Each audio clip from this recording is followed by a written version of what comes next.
ako nangangarap ng marangyang pagbawi. Gusto ko lang na mamuhay sila na hindi napagod tuwing uuwi.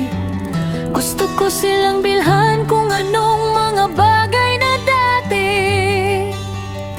hindi nila mauna dahil sa akin. Gusto ko silang tanungin kung saan nila gustong pumunta at kung saan gusto kumain. Gusto kong bumawi. Hindi para burahin ang lahat ng pagkukulang ko, kundi para ipakita na kahit hindi ako naging kaanapin ang harap nila nang sumikap ako. Wala akong ibang dasal kundi sana bago pa sila.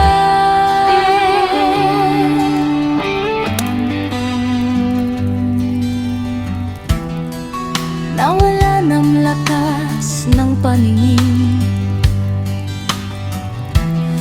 ng panahon ay ako maparamdam ko sa kanila na hindi na kami tulad ng kahapon.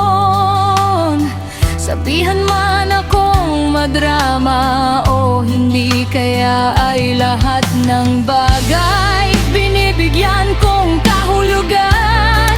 Pero hindi ako pupunta sa isang aya na wala naman sa pinagplanuhan.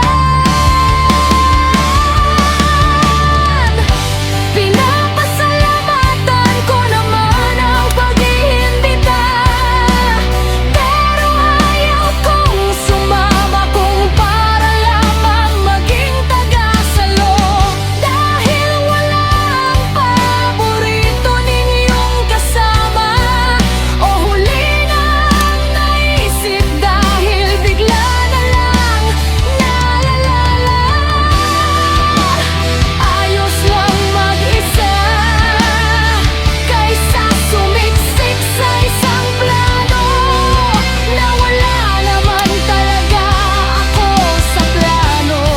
Sakay po, dalawa po iyan, isang papunta at isa pong pabalik. Hindi ito tungkol sa pamasahe, tungkol ito sa pagsisigurong ligtas kang mauwi at komportable. Tungkol ito sa